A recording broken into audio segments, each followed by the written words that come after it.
I have 3 words. Fuzzy man tits.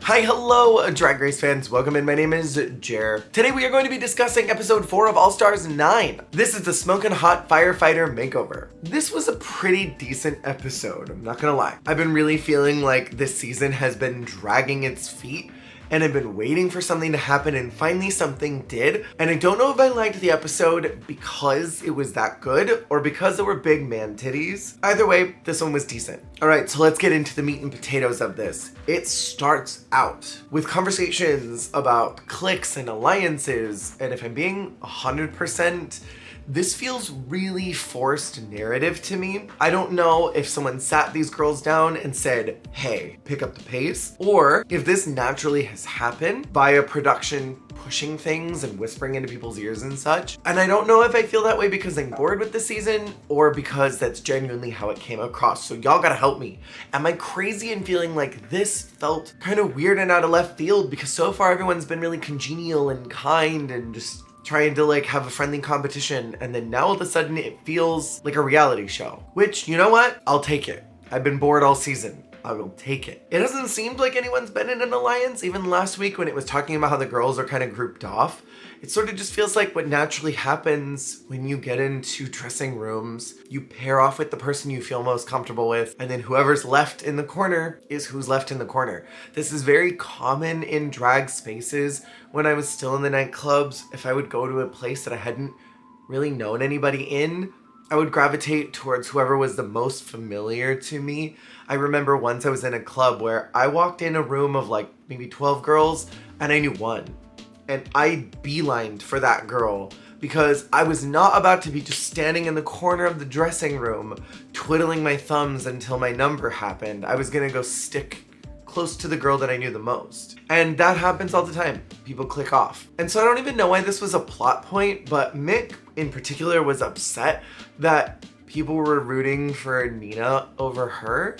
And, you know, I said it last week and I'll say it again. Something did feel weird about the fact that these girls were really live, laugh, loving Nina over Mick's performance. And that tells me that we didn't see something. Who am I to say though? The badges that were won last week that are being gifted this week go to Vanjie and Roxy, and a little bit of a spoiler alert, these are the same 2 that win the challenge. Something did feel, I said I felt, produced about that. We'll get into that, all right? We're gonna move on. 4 very sexy men appear. We find out that they are firemen, and my God, are they sexy. Sexy and hot and daddy, and I loved every second of it. The girls are asked to team up, choose someone they wanna be with. I'm sure that this felt like really a horrible deja vu for Chanel. And then how funny is it that Chanel has to do another group makeover challenge that also happens to be a performance number?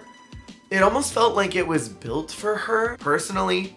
Like this felt like it was built for Chanel, and it was hers to lose because she's already done this before. So she knows what worked from last time and what didn't work from last time and then didn't quite deliver. And once again, her storyline in whatever this challenge could have been was so minuscule because she just wasn't thinking big picture in it. And then they have to do a little speed dating challenge to get to know the men, and then the dudes get to choose who they want to work with. So we have Angeria, Chanel, and Bradley, Roxy, Vanjie, and Adam, which, if anybody knows Adam's socials, can you hit me up? I need all their socials. I want to thirst follow. Then we have Nina, Mick, and Nathan. Do you think that Nina wanted to suck on his toes when she was looking at him? And then Plastique, Georges, and Henri. They have to do their own rehearsals. They have to record voice lines for a really horrible song. I'm just gonna be a mech bitch about it right now.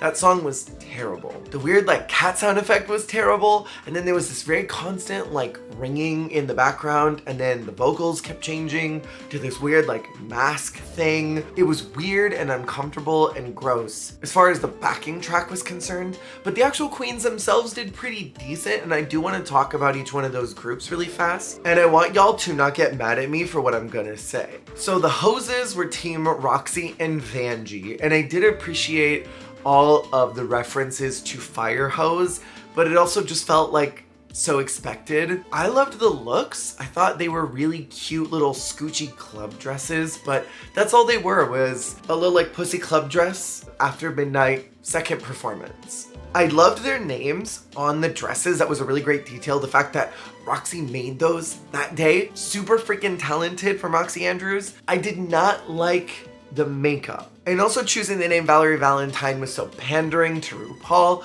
If you're familiar with Glamazon Airways, which has the monologue at the beginning, is Valerie Valentine, you're economist slash coach stewardess, but I don't like to be called stewardess because I'm not, but I'm not. That Valerie Valentine character is a riff off a character that Ru has in one of her older songs. I can't remember which one it is, but there is a Valerie Valentine monologue. So I thought there was a little pandering, and I thought her makeup looked busted. Like, she looked really busted to me. But I liked the outfit. Meow Meow Mix was Plastique and George's, and they tried to do a Powerpuff Girls thing, and they looked really cute. Makeup-wise and hair-wise, I liked the costumes, but Plastique was clearly the visionary in this and looked the best. Like, her outfit was the best put together. I thought their makeover looked beautiful. She had my favorite hair of the night, but the actual like costume itself, she looked bulky in not the best way.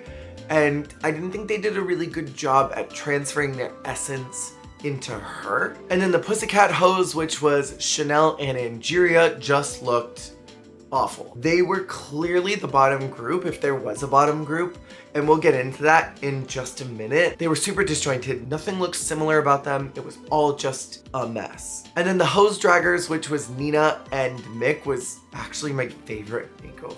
This is my unpopular opinion. I know, I was shocked. They had the best look. They had the best concept. They had the best lyrics and the best movement, which I was also gagged by. Because Nina and Mick are probably the least dynamic performers of this bunch. And somehow I was so eye-captivated on both of them that I could not look away. Plus their makeover looked so good. Roxy and Vanjie had some pretty decent moves in their performance, but I thought it was just a little low key. And so even though they won the challenge, I felt like it should have gone to Nina and Mick's second week in a row. And I think it would have really stamped out an interesting run in the show. This is the first week where I super disagreed with judgment as far as who the tops were. However, I would not have been able to handle Nina and Mick lip syncing to Janet Jackson. This was the best and probably the only good lip sync of the entire season. I don't know, maybe we'll see. Maybe there's possibility that things will end up getting better later in the lip sync department, but Roxy and Vanjie showed these girls how it was done. They're both so eye-captivating in different ways. Like, Roxy just sort of park and barked. She did that old school drag queen thing where you put yourself in one part of the stage and you just command the room with your mouth and your eye contact and your presence. You do a couple quick fierce moves and you have the audience by the throat. And then the other hand has their tip money.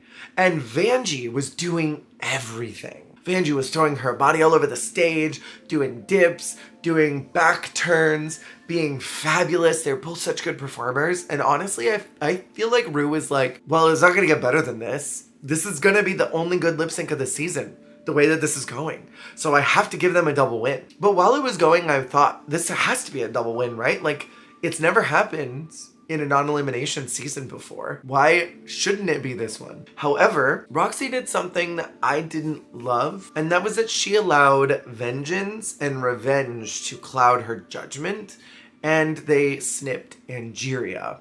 This seemed like a really bad idea.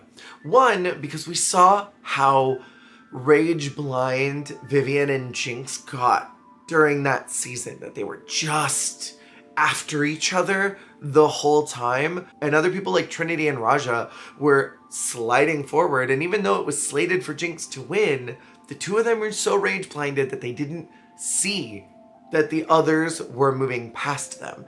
And so I'm never here for like eye for an eye in a competition. I think you should genuinely snipe out the one who's the strongest.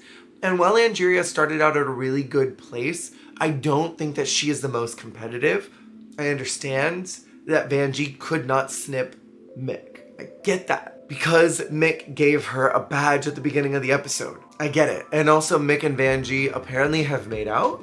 Netflix and chilled, ? According to Vanjie. I would have snipped Nina 100,000%. Or Plastique, because Plastique is that bitch. And she has been killing it on the runway week after week after week. So, you know, it might not seem fair, but this is not a competition about fairness. It is about winning. And I did not think that the rage choice was the right thing. And I feel like that's gonna cause some problems next week. As we kind of saw from the trailer, which next week is one of my least favorite things in Drag Race, is where they take a green screen because the show clearly has no money or budget. We have so many franchises like Drag Race Thailand, Drag Race Holland, Drag Race Canada, where they put them in practical sets. Yo, I know that this show has money. And you're telling me that you're gonna stick them in front of a green screen? These are all-stars. You do not stick all-stars in front of green screens. You put out the money to make sure the product is good. When you are making a show for charity, you put your money into that show. Jesus Christ, I'm getting like so worked up. You're wasting these people's time, RuPaul, by sticking them in front of lousy, shitty green screen, because the green screen challenges never look good. There's not one single person that's ever been like, oh yes, I love a green screen challenge.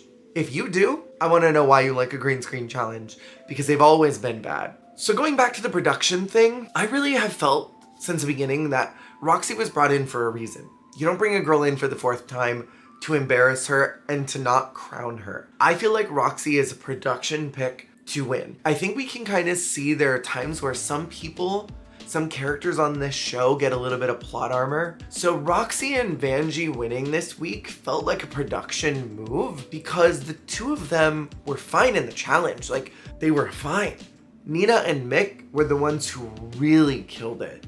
Their makeover looked better, their costuming looked better, and their theme was better. Their lyrics were better. But Mick and Nina were surprising because they were actually able to pull out the dance thing in a way that I didn't think they were going to be able to, that I don't think anyone thought they could do. And so it kind of felt like Roxy and Vanjie got a badge today. So if we give them another set of badges, they're now the front runners. And as long as they do okay, they might get an extra badge or 2 along the way, and we can plan to have them in the finale. Because I don't think that they want some of these other girls at the top 2. And I felt like that's what this move was. We're gonna really secure in and hammer in that Vanjie and Roxy have high marks so that we can guarantee that if the worst happens, they'll still be kind of near the top of the pack. So if maybe they only win 1 extra challenge, we can divide up the challenge wins to everybody else so that everyone will kind of stay at 1 and 2,